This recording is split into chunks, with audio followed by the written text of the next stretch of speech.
All right. Welcome everyone to our monthly film program. I am Liz. You see me here every month. Todd, my trusty person watching behind the scenes, and joining me this month as a co-host is Jamie, who I have informed her, I conscripted her and Todd. I don't even know if I've informed Todd of this yet, but eventually those two are going to collaborate on a David Lynch program. So hell yes. Just you son of a bitch, I'm in. Just you two leave me out of it. Also, Todd, language. I know you're quoting, but you don't have to go mute, Todd. It's fine. But yeah, this month we are talking for Pride Month. We were talking about Lily and Lana Wachowski, who are the two most prominent transgender creators in Hollywood, and also created, I would say, arguably the most groundbreaking film of 1999 was a big year for movies. We were all alive for 1999, the three of us. But of all the films that came out in 1999, none was more influential than The Matrix. I would like to take issue with the most influential trans filmmaker. What about?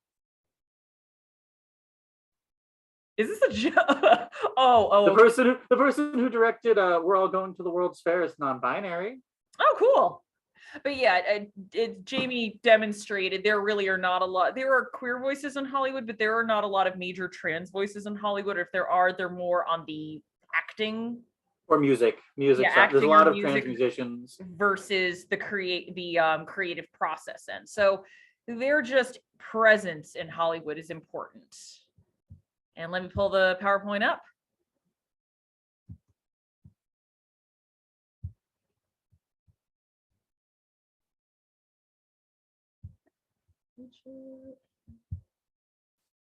All right, so we're doing The Matrix and beyond, because they have done more than that, although a lot of our discussion is going to center on The Matrix. And it's hard not to. I was about to say, I have told Jamie she gets about 5 minutes to talk at length about Cloud Atlas. So first, we're going to start with who are Lily and Lana Wachowski. As we discussed earlier, they are filmmakers. They're directors of The Matrix. They are both out transgender women. So just some dates. Lana was born in 1965. Lily was born in 1967. Born in Chicago, and they still live there. They are very notable for not really making the jump to LA. And pretty much since The Matrix premiered and they became bigger names in Hollywood, they always have had the reputation of being fairly private, fairly quiet. They don't like doing the press junket a lot. When Lana was doing the press junket for Cloud Atlas, I think that is the most I have ever seen Lana Wachowski. Ever. And same with Lily. Lily, when Lily was started to make the circuit for stuff like Work in Progress and speaking at a couple of campaign, like the GLAAD Awards, that's when we started to see, again, it's like, oh, I think this is the most I have ever seen her speak. They definitely don't do the schmoozing game. And you could say like they really are. They are in it for art's sake. They make movies that have big budgets. They like to make blockbusters, but when you but they're not here to just play the game. They're just like, no, we just want to make things we love. They haven't made a Marvel movie yet, in other words. Well, and I actually think they would make a pretty good X-Men movie, but I don't know if they want to make a Marvel movie. I don't think they want to. I was making a joke. Oh yeah, no, I think they're more like, we want our own control. One of the things we're going to see with a lot of it is they like to have their own control over their work. Right from the start, they as your slideshow says, they tried to have their name pulled off Assassins. It's not a very good movie. I think I saw it once. It's Antonio Banderas. It like, to work with a big name, that's not bad, but they were not happy. As they put it, they wrote the original screenplay for Assassins, and then their screenplay was worked over, but because of how the Writers Guild works, you have to credit pretty much everybody who works on a script, and they were just like, no, please take our names off of this. Even though it was their first feature, they're like, no, don't give us credit at all. We don't care. It's fine. But Inspirations, I mean, if you've seen The Matrix, I don't think them being, and stuff like Speed Racer, I don't think them being inspired by anime comes as much as a surprise.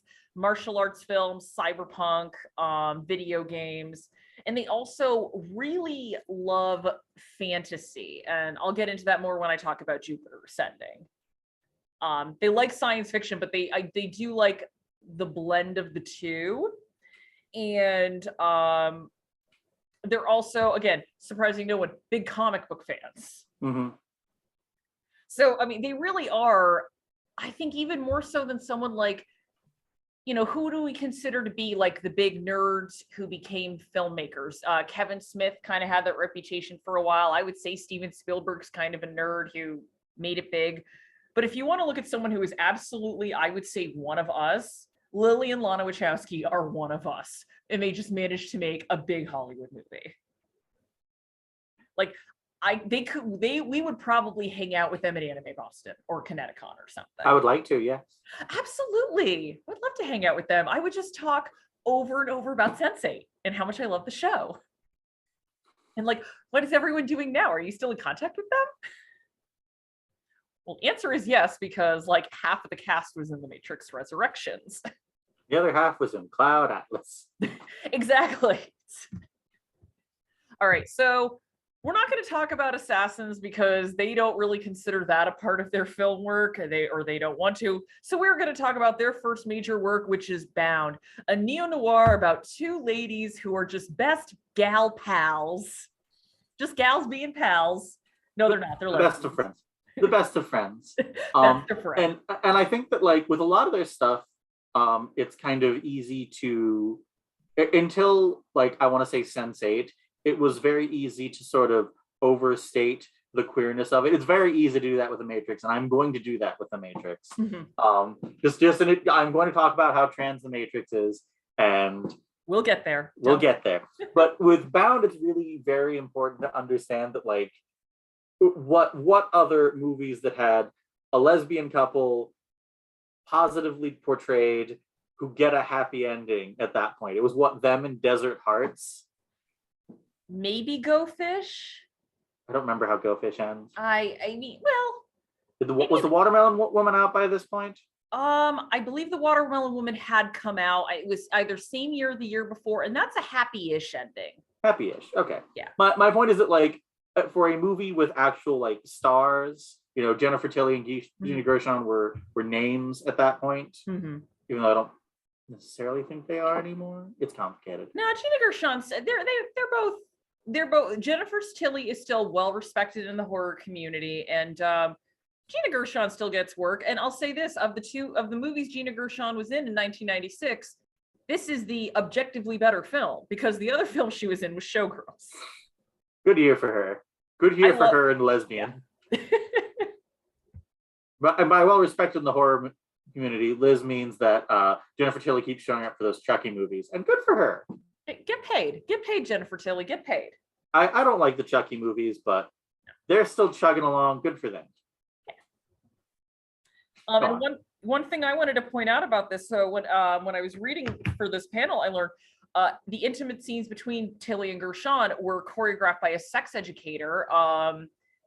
Definitely not the norm at the time. This is well before, I mean, now in Hollywood, they are just starting to use intimacy coordinators on sex scenes on film and television sets. So if we're talking about a film that was ahead of its time, this is one that was ahead of its time because Lily and Lana realized, oh, we should probably have someone here to, number one, make sure this isn't, a lot of women on film, it's shot through the male gaze, and when it's lesbians, it's even more so. I think they wanted to avoid it being like blue is the warmest color, where it seemed to be more for the gratification of the audience than showing actual intimacy. So they went the extra mile to not only ensure that their stars were comfortable, but to make sure they're like, oh, we want to make sure we're portraying this as a way of them being intimate rather than just for the audience. And Jamie, Mike, do you think I got that across correctly? I think that's correct. Yeah. And fun fact, the intimacy coordinator actually has a cameo in the film. I did not know that. She's the butch woman Corky tries to talk up at the bar. Yes, I've seen this movie too many times. Yeah. Well, this is why I had you at the panel. You know a lot. And you've seen I do. Bound, I think, more than any other person I know. You don't know too many lesbians then. I mean, it's also important to understand that, like, and I am making a joke about that right there, but you know, up until a very, very recently, and still frankly to a certain extent, positive portrayals of queer people that aren't built around really intense trauma for their queerness are extremely rare, and they were excessively rare at this point in history. Like, I have a running gag about myself, when I was still closeted, that I watched in 2006. I watched like the first episode of The L Word. Thought this is the worst show I've ever seen in my life, and I still watched 3 seasons just to be sure. So having a movie that was out there and was critically acclaimed and was a very positive, very normalizing portrayal was really very important to the lesbian community, I feel. Yeah. And again, they didn't treat their relationship as a punchline. It was just, okay, this is who the characters are. This is who we happen to be involved with. And but they also don't like ignore how it affects how people read them. Like, there's this really great scene right at the beginning of the film where Gina Gershon Jennifer Tilly asks Gina Gershon to come pull some earring out of the drain pipe, and it's very clear very early in the scene that she got Gina Gershon in there to seduce her. And then Jennifer Tilly's boyfriend comes home, and he's very instantly like, what the hell is going on? What are you doing here? And when he sees that it's a woman, he like instantly relaxes, like, oh, I guess she's not cheating on me. Oh boy. Smash cut 2. But yeah, as you said, the film was critically acclaimed and it was a modest success. I mean, they made it for a fairly low budget. So they're like, okay, you've got critical acclaim. This made a profit. So this got the Wachowskis the clout they needed to pitch their next movie, which again, one of the most influential, I would say, even of the past 25 years, probably one of the most influential films ever made. I think it's probably the most influential film of the 90s, frankly. Oh, that's hard. I'd have to think about that. But in terms of the past 25 years, it's top 5 in terms of what it changed for cinema, what it changed for science fiction, what it changed for action, what it changed for Keanu Reeves' career too. That was, I mean, we all love, obviously talking about The Matrix, we all love Keanu Reeves now. He's one of the few stars that seems to genuinely be a good guy. And he is actually a genuinely good actor in the right role. Go see My Own Private Idaho if you haven't seen it. But by the late 90s, he had kind of become the punchline of him. Like, people just saw him as his character from Bill and Ted. Excellent. And I remember when the trailers for this dropped, I was 13, and him going, whoa, was parodied. And people thought this movie was going to be a joke. Also, take note of the release date, March 31st. Now, in an era of like Marvel movies coming out pretty much quarterly at this point, Black Panther coming out in February of 2018 and becoming the biggest box office hit of the year. We forget that in the 1990s and almost as recently as I would say the mid 2010s, from January to March, even into April, that's considered to be a dead zone for releasing. It was a dumping ground. It was where you put a movie where you were either sure it was going to bomb and you just wanted to kill it quietly. You put it in January or February, or March, where you're like, we don't know what this is going to do.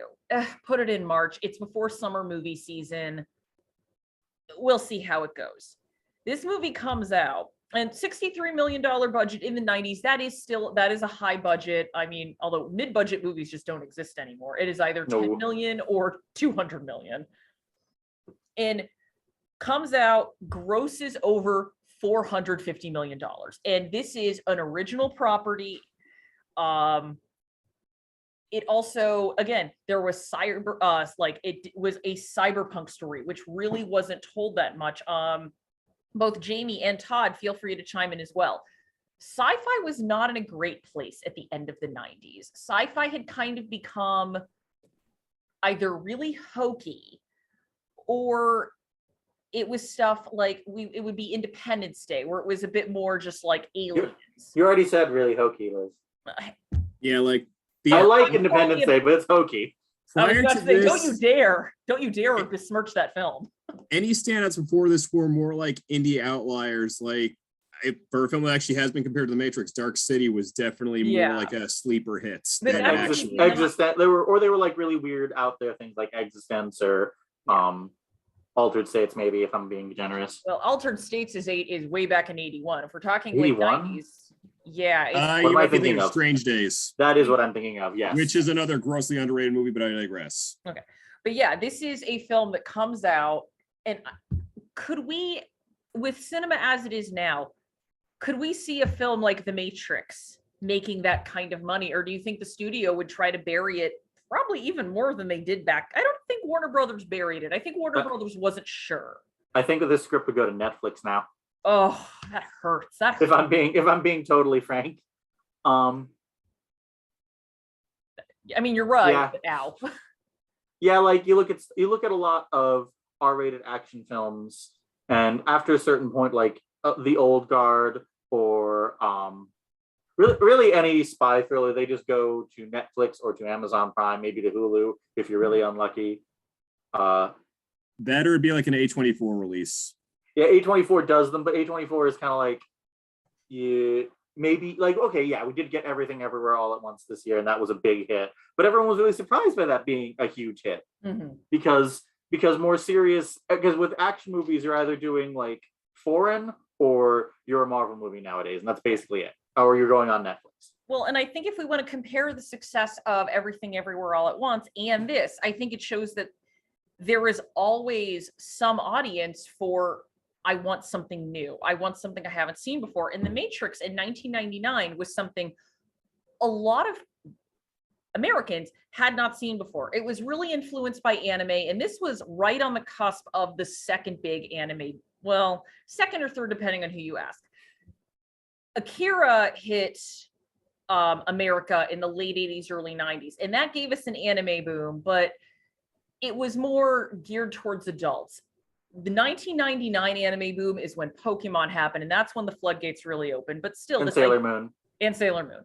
But the idea of this sort of Ghost in the Shell, Akira in style, inspired film, that's not something your average moviegoer really knew about. And it also had the wire fu from a lot of martial arts films, which this was before Crouching Tiger, Hidden Dragon. So this was something American audiences had yet to see. Like the big fight training scene was completely new to me. I had never seen anything like that. I was like, oh, people literally jumping in the air to fight. This is amazing.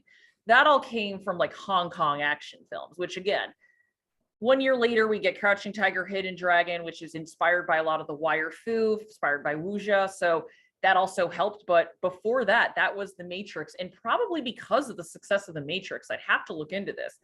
I think that helped convince a lot of American distributors, oh, I think Crouching Tiger could make money because this was popular. So bring cyberpunk into the mainstream. A lot of people had not heard of that term before. Pretty much, if you had heard of that term, you either knew about Neuromancer or you had watched Akira or stuff like Ghost in the Shell. And I do think it helped save sci-fi. And Todd, I'm going to let you tell this story, but a number of science fiction and just big blockbuster films were slated to come out in 1999. And The Matrix is the best remembered of all of them. Now, Todd, did you save this magazine? Oh, I am keeping that. So okay. I have a bit of a curio from the late 90s, which I keep for a very important lesson. It's an old Cinescape magazine advertising the summer of 1999. Basically, it's like the big summer movie season blitz. 2 films are prominently advertised in that magazine: Star Wars Episode 1, The Phantom Menace, and Wild Wild West. The Matrix has a single, like a maybe 2-page spread blurb, if that's. Yeah. And what is probably the best remembered, it's that and The Mummy. That and the Brendan Fraser Mummy. The most Wild Wild West is remembered for is that Will Smith dropped out of The Matrix to be in it. We're coming full circle, aren't we? We are. And so I would like to talk briefly about your last bullet point, if I may. Of course you may. So in case any of your audience haven't figured it out, I am a trans woman. Pause, please. But I think it is kind of easy to overstate the allegory there. You know, a lot of it focuses on aesthetic cues. I will talk about one kind of dark one in the next movie, in the third movie.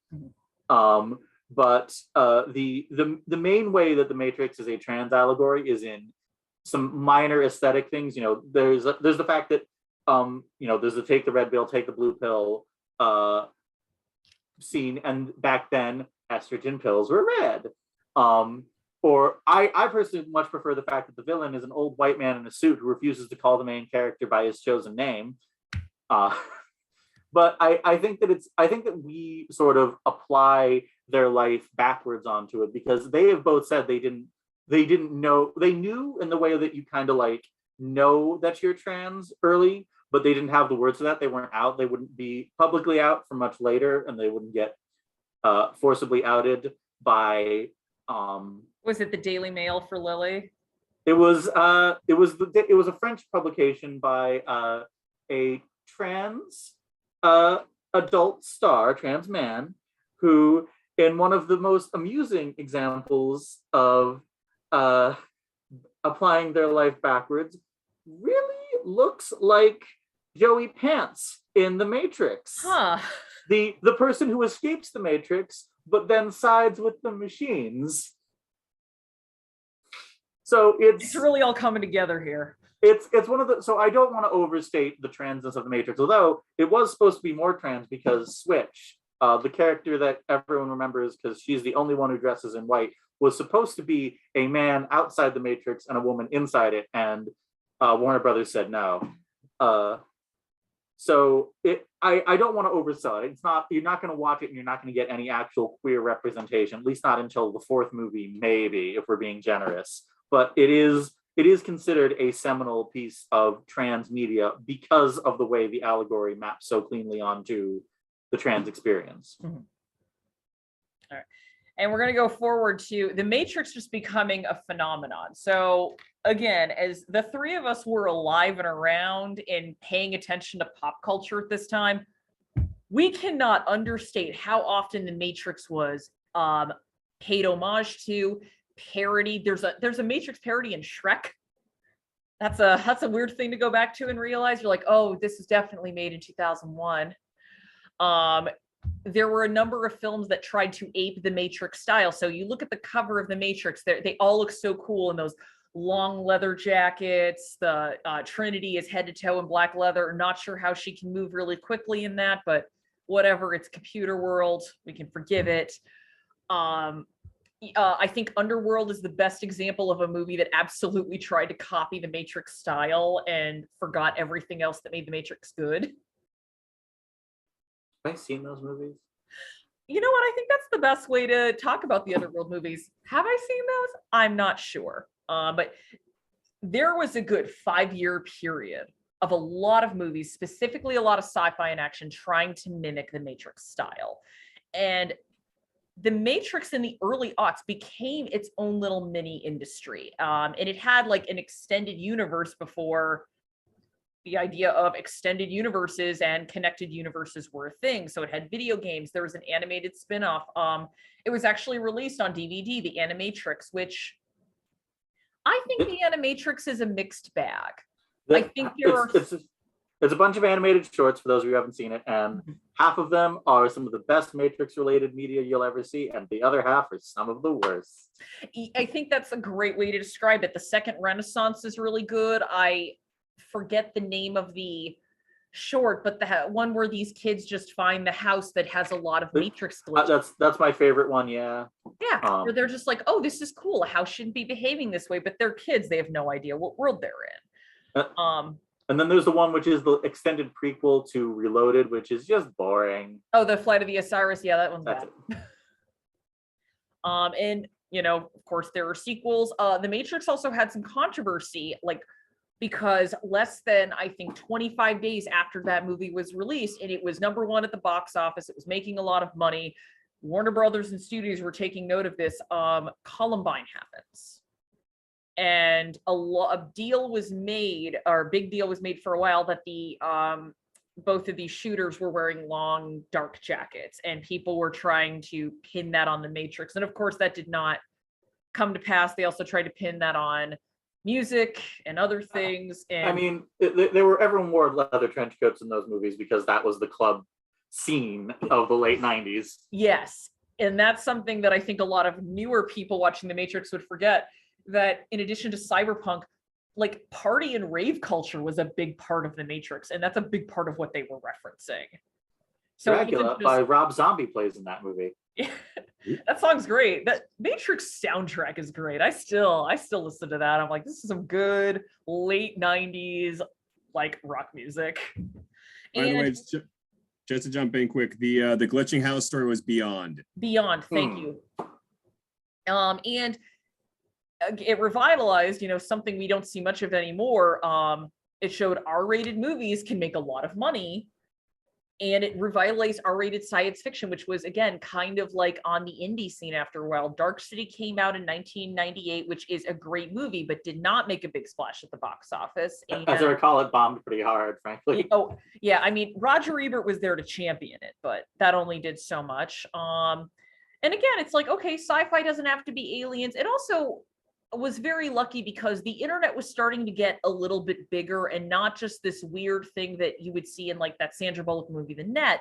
It was starting to be something that was in everybody's homes. And then there was this idea of, could virtual reality be a thing? It played on the fact that a lot of society was wondering, where is technology going to go? And, we had films like The Terminator and Terminator Judgment Day. So there was already this kind of idea of like, could technology become sentient? Could it overtake us? So it kind of brought back that idea of, we could have R-rated science fiction or just R-rated films and make a lot of money.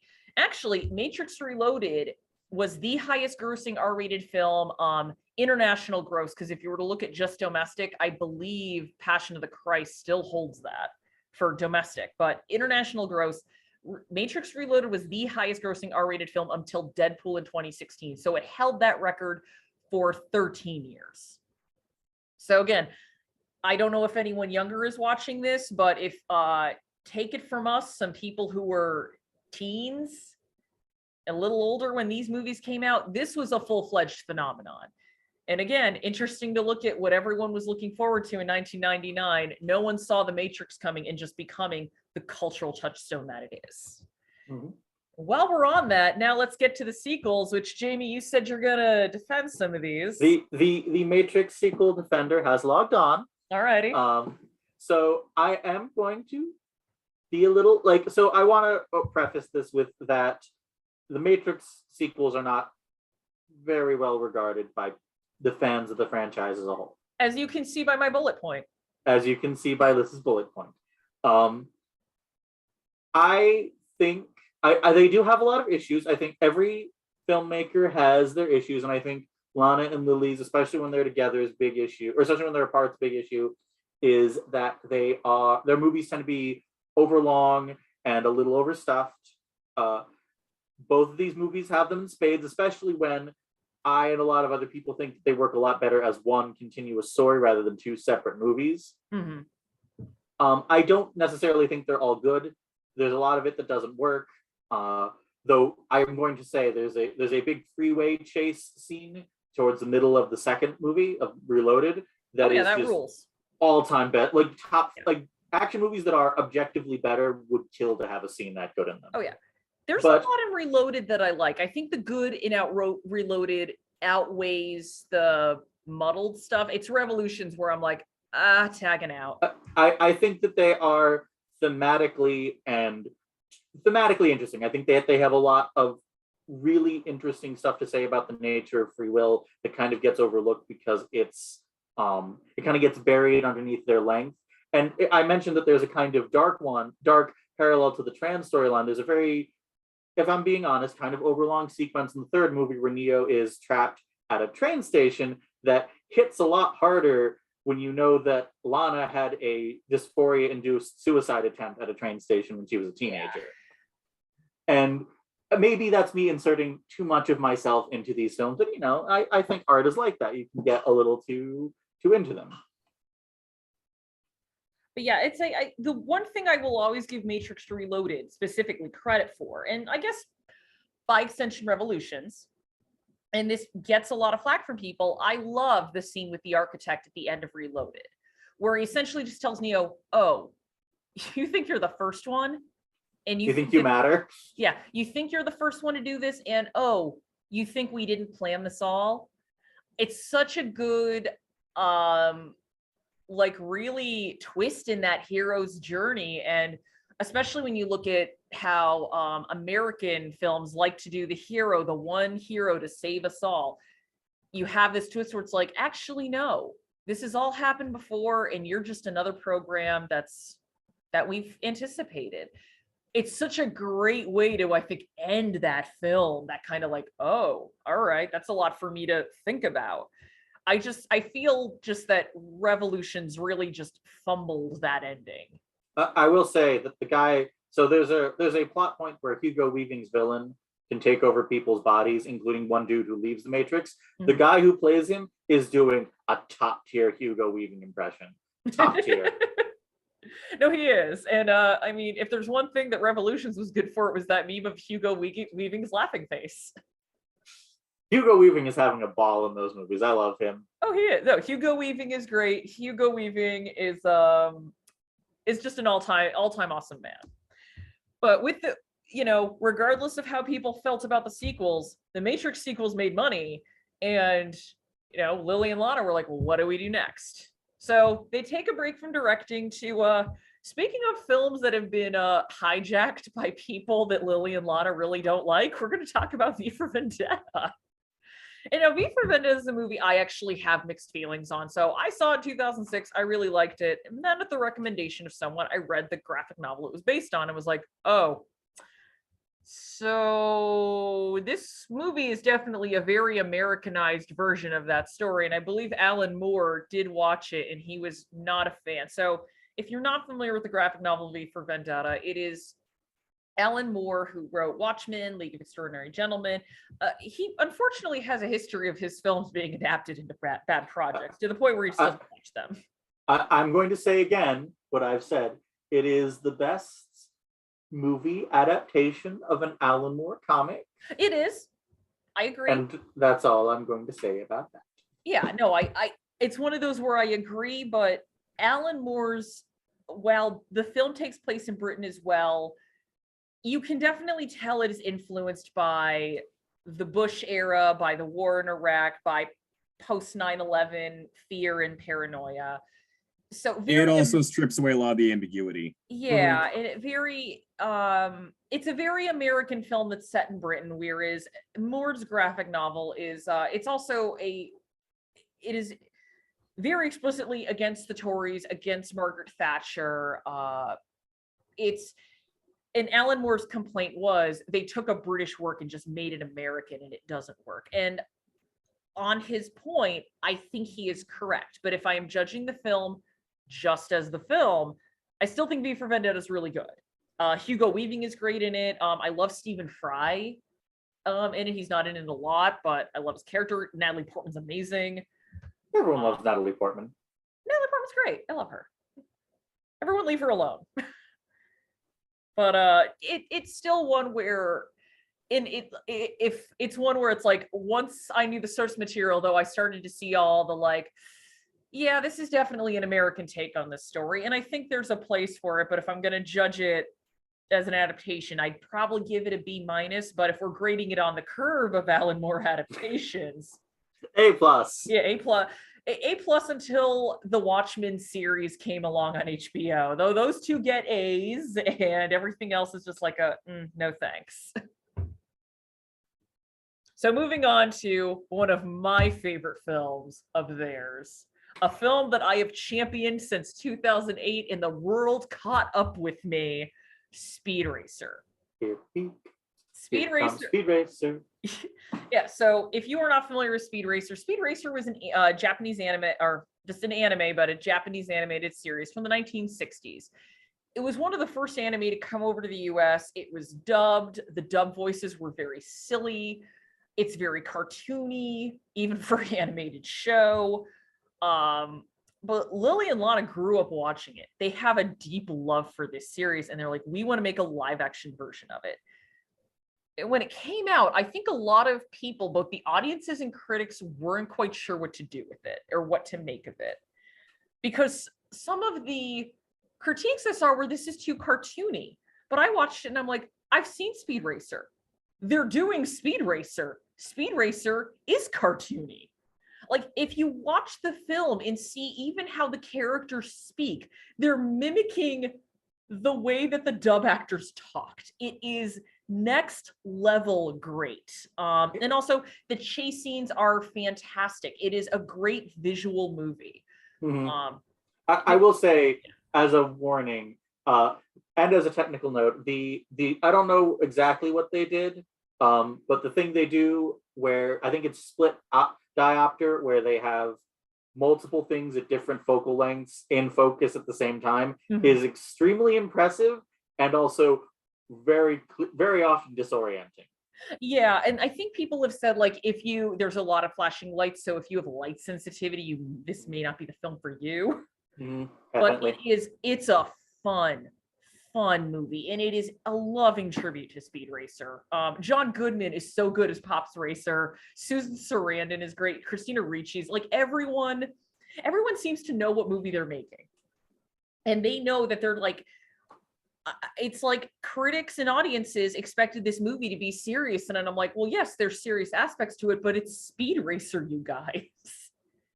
And one of my favorite podcasts, We Hate Movies, a podcast we all know, I think even one of the main hosts, Andrew, talked about when he first saw it, he was like, what kind of a movie is this supposed to be? But then they watched some Speed Racer episodes for their show, and he goes, then it clicked with me. Then I realized how great this movie was and how perfect of an adaptation it is.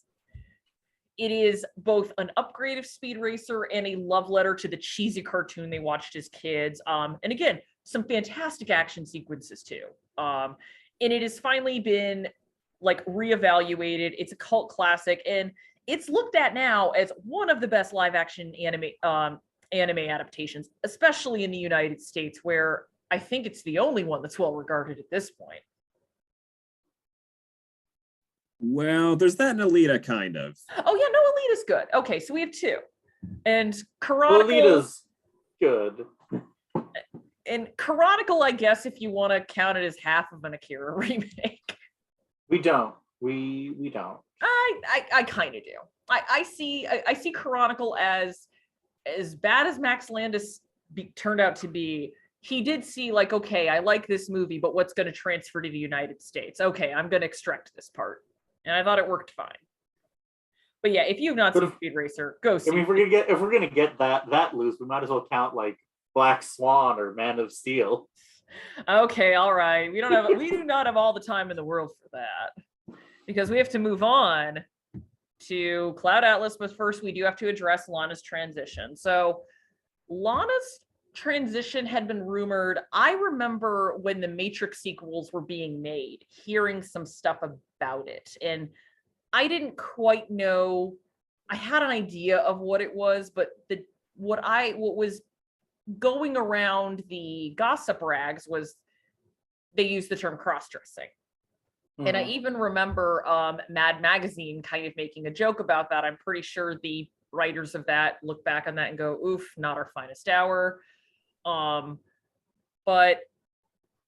Mad Magazine has writers? I think legally she changed to Lana in the late aughts, but she came out and made it very public in 2012 while doing publicity for Cloud Atlas. That was when she, I don't know if it's like that's when she felt comfortable, and I don't know if she ever felt really comfortable coming out, because even then she doesn't.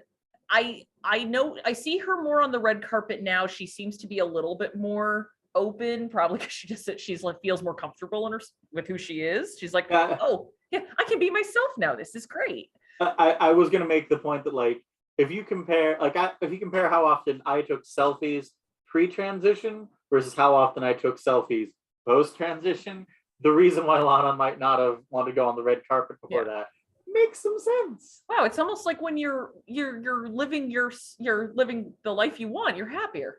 Yes. Yeah. But her big speech, and you referenced her suicide attempt earlier, was at the Human Rights Campaign. And she even talks in that, she talks about her being a teenager and sitting in the subway in Chicago and just feeling like she wanted to jump. And she credits, she has no idea who this man was, but she just said, a man across the platform looked at me and just made eye contact and kept staring at me. And she's like, I don't know who he is, but I think he saw in my face that I was thinking about doing something. And she's like, he saved me just by doing that.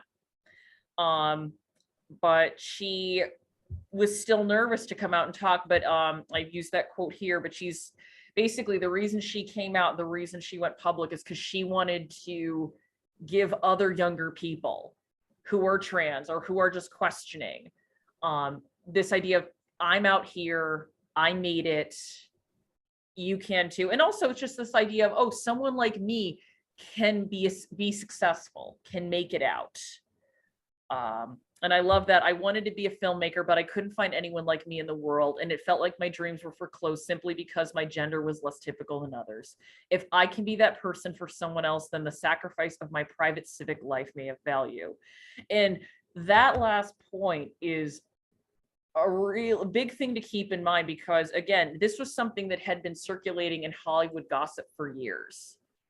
So this was 2012. This was even before Orange is the New Black had come out and Laverne Cox had become a public figure. Like, there were very few public transgender people. So it's not that accepting now. It was even less 10 years ago. So she knew what she was opening herself up to, but she did it because she's like, I don't want other people to feel the way I did when I was younger. And again, the best I can say is whenever I see her now, she looks so happy. And again, it's amazing how much happier you can be when you're being yourself. Exactly. Yeah. Well, we're moving on to Jamie. I believe, wasn't your favorite film of the 2010s, but it was in your top 10.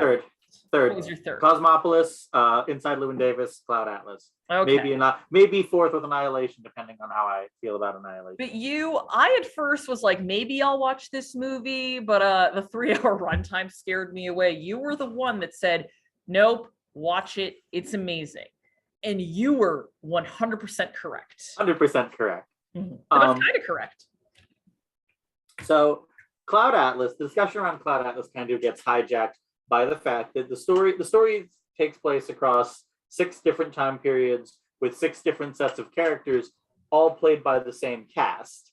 And one of the shortcuts they took to do that is they had actors doing cross-racial makeup, including Jim Sturgis and Hugo Weaving in what can only be described as yellowface. And that is a very bad decision. I wish they'd done something else.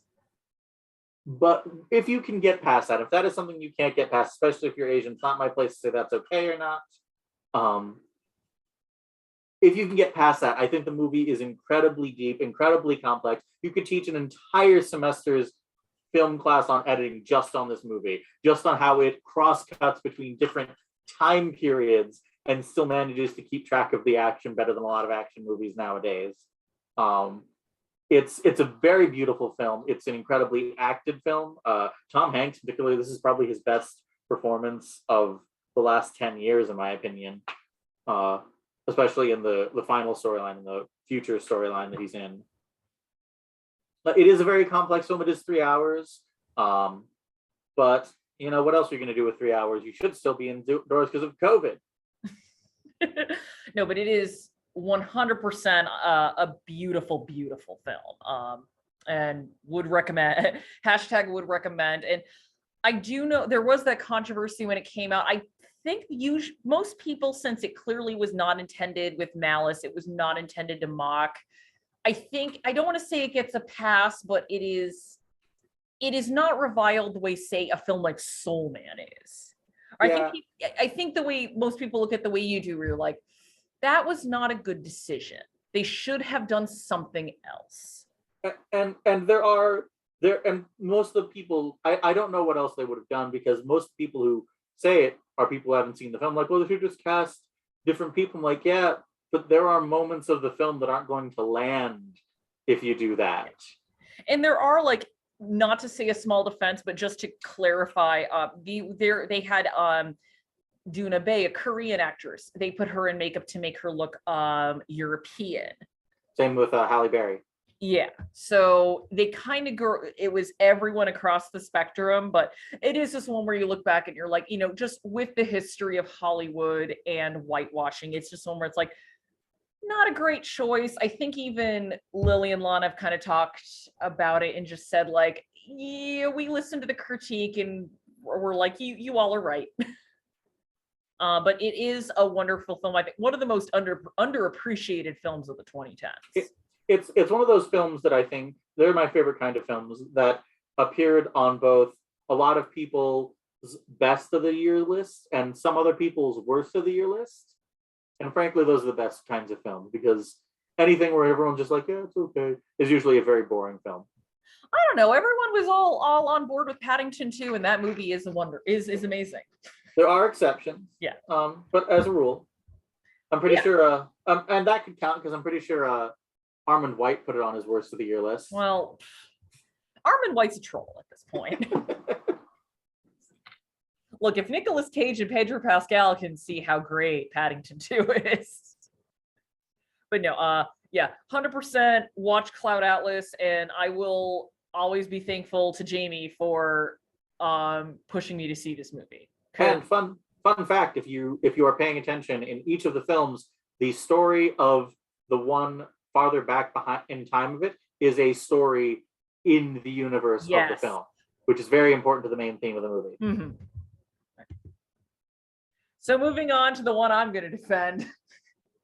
Sorry, everybody. Jupiter Ascending. So this is the story of a young cleaning lady named Mila Kunis. It's hinted that she might be an undocumented immigrant. But she's kind of living a life where she goes, I'm not that happy in this. I'm a cleaning lady. She's talked into by one of her cousins into potentially selling one of her eggs for money. And then boom, Channing Tatum comes in. And it turns out she is the descendant of a powerful intergalactic family and technically the owner of Earth. And thus sets off a plot of her being almost married a few times, having to defeat Eddie Redmayne, and he's just camping it up like there's no tomorrow, and kind of learning to be happy with her life in a weird way. And Channing Tatum has like dog ears in it. It is ridiculous. And when I said the Wachowskis also like fantasy, this is where you can see how much they like fantasy, because this is a good blend of science fiction, because you have space, you have the kind of intergalactic, I said intergalactic family, but you also have a lot of tropes that you kind of see in fantasy, this idea of like this chosen one narrative, which you see in sci-fi as well, but this really does seem like a fantasy movie to me. Mm-hmm. It's a bit more whimsical, because Cloud Atlas, I wouldn't say it's whimsical, it's a beautiful movie, but it kind of leans, especially in the two final segments, into science fiction. Matrix is hard sci-fi. Jupiter Ascending is more, we're on a fun adventure. Jupiter Ascending is very much an attempt to make a girl-centric Star Wars. Yeah. 6 months before Star Wars did that. And everyone liked it when Star Wars did that. And we're not going to talk anymore about it. No, it's a lot of fun. It's I did come around on this one. Yeah. It's fun. I also, again, like Speed Racer, this movie knows it's silly. This movie is not trying to be serious. And I don't know if that is critics trying to think every movie has to be serious, or they're just not understanding how Lily and Lana make movies or their general tone. But I'm like, I find the tone of this, it's like, look at how Eddie Redmayne is camping it up. He knows he's in a silly movie. They just wanted to make a silly sci-fi fantasy film.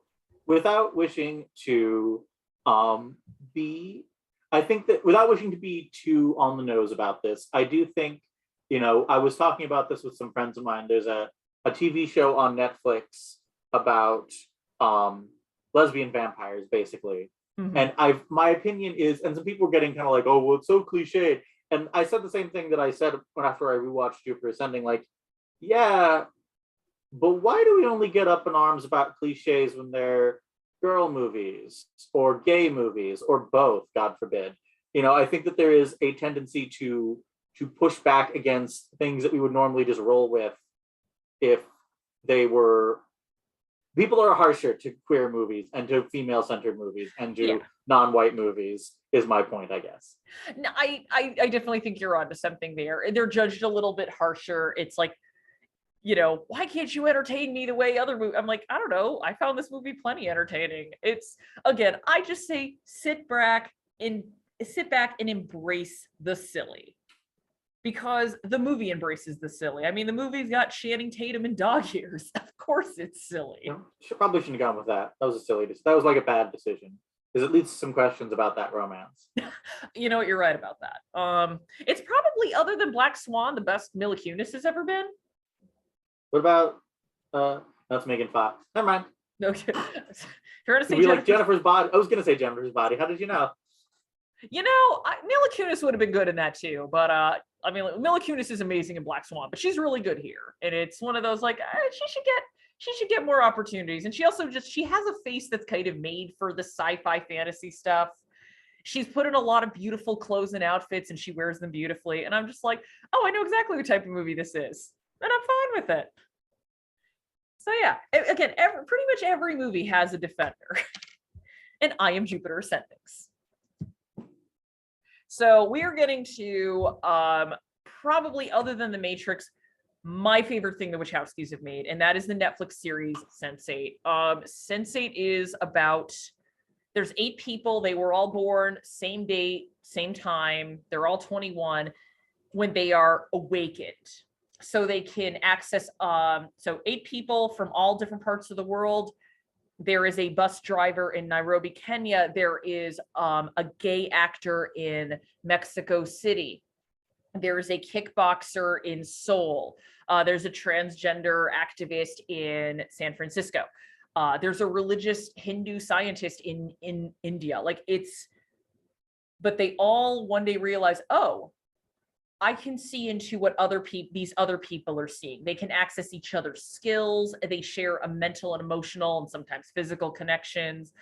And, then of course, they're all pulled into this conspiracy. So in order to protect themselves and each other, they have to rely on each other. It is, in my opinion, a beautiful series. It is about, there's a lot of finding your own family that I love. There is this idea of everyone has some kind of talent that is helpful. There's a great scene in the first season where one of the characters, Nomi, is trying to run from these mooks. Wait, is mooks a bad word? I don't know if mooks a bad word. Mooks is not a bad word. Okay. It was one where I'm like, wait a minute, am I using a word that's outdated? But she's on the run from these like scary government types of people. So one character, he's a police officer. So he's like, okay, I know how these people are going to approach you. Here is how you can outsmart them. There's someone else who, Wolfgang, he's really good at fighting. So, and same with Sun. So they help her with hand-to-hand combat styles. Then she gets to a car and she goes, oh no, I don't know how to drive. And then, hey, people can't drive. It's just a rule. I thought it was because she lived in San Francisco and they have public transportation and can bike everywhere. But Capheus, who is the bus driver from Nairobi, is like, I'll help you drive. It's this great, it's just an ode to community. It's an ode to teamwork. It's an ode to everyone is something that makes them special. Everyone has something to share with the world. It is, I would actually say it is kind of a continuation of Cloud Atlas, this idea of we are connected. It is also, and I say this as someone who loves Cloud Atlas, who loves Sense8, and who loves the movie we're going to talk about next. These 3 movies prove that the Wachowski sisters have officially become that Garth Marenghi clip. I know writers who use subtext and they're all cowards. Yeah. Absolutely. It was one of Netflix's most popular show. Actually, it was really popular in South America, Brazil in particular. That is why in season 2 they had that whole scene of Lido at Brasilia Pride, because it was just like a shout out to like Brazil. We know you love this show. We're just going to film here. But because it's shot on location, it was one of Netflix's most expensive shows. And in 2017, after the second season ended and it ended on a cliffhanger, they're just like, sorry, Sense8's canceled. And fans, myself included, said, oh, heck no, you are not doing this on my watch. Netflix has an algorithm that says that they get the most viewership boost from only running 2 seasons of a show. And Netflix also needs all that money to pay for more episodes of Stranger Things. Yeah, and more episodes of Tiger King that nobody wanted. But yeah, Netflix did eventually say, okay, Lana, we'll give you a movie to wrap everything up. And it's, you know, it's a little bit fan servicey, but you know what? I got to see my Sense8 family save the day, and Nomi and Amanita got married, and just everyone was happy at the end. And I'm like, that's all I wanted. That's so gay balls. It is. I'm not going to spoil exactly how the series ends, but it's one of the gayest ways to end a series ever. I don't think we could talk about that specifically at the live. No, we can't talk too much about Sense8 without spoiling. Just go watch it. It's on Netflix. Yeah, it's evidently great. Piracy is also a thing, technically. I mean, I can't really advocate for it, but technically it exists. But yeah, it exists and is easy and free. Sense8, it again, other than The Matrix, it is my absolute favorite thing that Lily and Lana have ever done. So while they were making Sense8 in between the first and second season, Lily was also in the process of transitioning, and she was more forced to come out. Lana, I think there's some iffiness there, but in terms of her coming out very publicly with Cloud Atlas, that was really her decision. Versus Lily, a Daily Mail reporter pretty much heard rumors, showed up where she lived, and Lily's just like, okay, I have to get ahead of this. So she issued a statement to the Windy City Times, the Chicago publication, rather than being outed. And she noted, it's a very long piece, that she wasn't really ready to come out publicly, but she's like, well, I want to do this on my own terms. So here we are.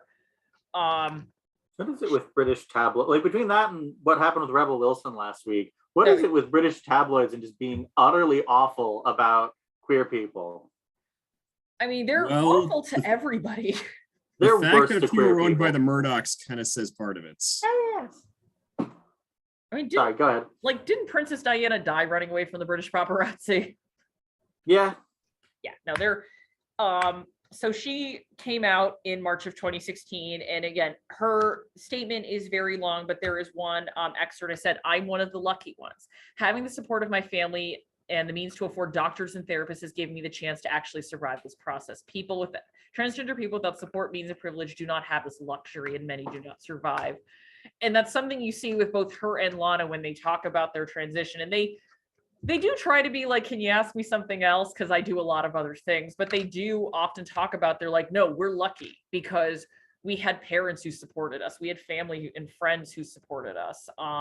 We had money, which is something a lot of queer people don't have in order to get therapy, get medical care. And yeah, they'll use their, and I think that's one of the reasons they're both public about this, is because they're like, hey, other people need to know this. Please listen to us. And she has since become a very fun and delightful presence on Twitter. Don't worry, I'm going to reference that one tweet. Well, I was going to say, there's this really great set of tweets where... I'll show you. Okay. But yeah, so she unfortunately took a leave from Sense8, so she did not participate in season 2 or the end of the series, because for her, she's like, I need to focus on taking care of myself because I had to do something that was fairly scary. So, and you know, Lana was like, yeah, whenever she wants to come back, we're here for her. So as of right now, so some good, some sad. In 2018, the production offices for KinoWorks was shut down. But they've both kind of found new things to do. So Lily was a producer and actually wrote and directed a number of episodes of the series Work in Progress on Showtime. And in 2019, Warner Brothers was like, hey guys, we're going to do a sequel to The Matrix. And Lana Wachowski's like, well, if no one else is going to do it, fine. I'll suffer through this. Yeah. And actually, I'll say this. The Matrix Resurrections is a great watch. I had a lot of fun with it. It's a bop, yeah. Yeah. It is also a movie about how people want sequels to The Matrix and shouldn't get them. I believe you said at one point, you're like, this is a movie that hates that it exists. It is a movie that hates that it exists. It is kind of gutsy to take $200 million of Warner Brothers money to give them double middle fingers for 2 hours straight. It really is. But if I had to sum up The Matrix Resurrection in a pithy sort of way, the end credits music for The Matrix Resurrections is the same end credits music as for the original Matrix, just now sung by a queer woman, and that's the movie. It is. I felt that it was very Lana telling. So if you're not familiar, the Take the Red Pill was co-opted by incels, which are fairly. They people who don't have sex and hate women for it. I was about to say a fairly unpleasant group of people, but Jamie is not a library employee, so I'll go. I mean, it's the fastest summary you can get. Yes, they utilized that to kind of spread their ideology, and like I saw The Matrix Resurrections. Number one, I was like, oh, this is kind of I was like, this is just a fun story. And I love the Tokyo bullet train sequence. I thought a lot of the action sequences were pretty cool, but overall, the thing that stuck out to me with this film is it's Lana telling that group of people, you don't get this anymore. This is mine. I am taking it back. And again, I like The Matrix Resurrections. A lot of people did. There were some people that didn't like it, but like Cloud Atlas and like Jamie said, sometimes the movies that are a little more polarizing are more interesting to watch. And Lily was not involved. Doesn't seem to be any bad blood between the sisters. From what Lily said, she just was like, well, both of our parents had recently passed away, and I looked at The Matrix, and she just said it was not something I felt the need to return to, and I'd rather go forward and try something else, which I'm like, absolutely fair. Unfortunately, they didn't do what the Coen brothers did when one of them made a movie without the other, and have one of them write a really nasty review of it.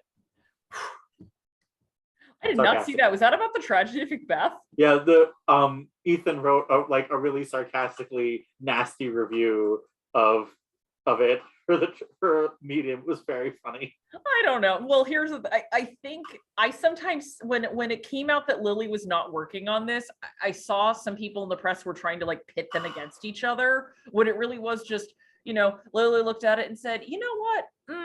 I don't feel like I want to revisit that. I'm fine. I'll do something else. Like it was something bland. I think maybe the reason they didn't do that's like, oh, let's not feed this weird this weird imagined internet feud. And activism. So mentioned before that since both Lily and Lana are transgender women, they do try to talk about issues facing transgender people, especially younger transgender people and people who are trans people who are poor. And they do a lot of support for social justice and specifically queer rights groups, a lot of Chicago-based queer rights groups too. And this year in April 2022, Lily made an announcement on Twitter. Lana is not on Twitter, which as someone who also gave up Twitter, good choice, Lana. As someone who is on Twitter, very good choice, Lana. Yeah, we're all like, no, it's a good choice. Lily said, like, we are auctioning off props and stuff to raise money for trans rights groups, specifically for trans children, because there is a segment of this population that pretty much has decided they want trans people to not exist anymore. So Lily and Lon are stepping in to help however they can, and they see it as monetary support for people, which is helpful. But I did love Lily's tweet, the high use, which is a kind of a play on how the Chicago dialect. Mm-hmm. And I actually attended a big chunk of that auction. I was hoping to get something with the money that I had available, and I did not get anything. I did bid on a couple of Sense8 things and got outbid. I bid on a couple of Cloud Atlas things and got lost. And I was like, you know what? I'll put in a little tiny bid for one of the Matrix. Nope. Oh, the Matrix stuff I didn't even bother. I'm like, the I'm not Matrix stuff hit 5 digits very quickly. I was like, nope. Yeah, I was like, I'm not getting anything from the Matrix. Maybe Sense8. Oh no. I think that brings us up to today, doesn't it? Yeah. So, but we don't know. I don't think they have any projects like on set. But Todd and I were at Anime Boston recently, and the subject of live action Akira and Warner Brothers just never-ending quest to make it. I said, if we want someone to make this, I would say Lily and Lana Wachowski. I think they would do a good adaptation. They clearly know how anime works. They understand anime as a style, and they grew up on that era of anime. They grew up on the Akira era. So I think they'd be a great job. Warner Brothers, if you are listening, you can give me my check right now for this great idea. Also, it would be a series. It would be a series. But again, Warner Brothers, I'm right here. Give me some money. I'm giving you great ideas. In fact, I love Akira so much and I want a good adaptation. I'll just give you this idea for free. Okay. Before we go, I have to ask, are there googly eyes on the projector behind you? That is our scanner, yes. I do not know if that was specifically a shout out to Everything Everywhere All at Once, but knowing our director, I would believe it is. I think that's about it. I'm Jamie McConaughey. Yeah, and I did promise y'all I would close with this one tweet. I did have to censor it, but yes, this is the summary of a big chunk of the Matrix Resurrections. Yeah. Right here, this set of tweets. Even though it's Lily, not Lana, it's that very, please stop using my work for bad. Please stop using my work for ill will. Or even if you don't agree that it's that what they're doing is bad, which politically I'm not allowed to take a stance. Mm-hmm.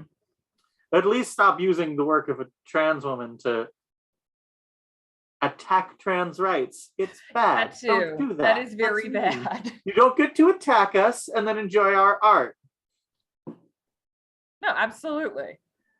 But yeah, it is I remember first seeing this circulate and I'm like, that can't be real. And it was real. Look at that, it is.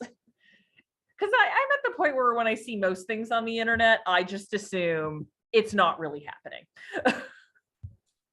All right, thank you so much. All right. Thank you for having me. Yeah, no problem. So next month, Todd and I are going to be talking about based on a true story. So films that tackle real life people or events. We're going to be talking about Titanic. We're going to be talking about Star 80. We're going to be talking about some of Clint Eastwood's biopics. And we're going to be talking about what was the other one? Missing? What? Missing? Yes, one of my favorite political films. Missing. So hopefully you will join us next month. And actually, I'll just give a rundown of some of our upcoming presentations. So July is going to be based on a true story. August, Todd is going to be taking the wheel and talking about Werner Herzog. And Todd, you can't do the Werner Herzog voice the whole time. I have to put that out there. I don't think I could. Because that requires tangents that are going to be going completely off book. Yeah. September, we are going to be talking about Don Bluth, one of the unsung heroes of American animation. And in October, we are going to be Todd and I. It's Jamie, you can join us if you want. It's October. I'm going to talk about horror, and we're going to talk about body horror.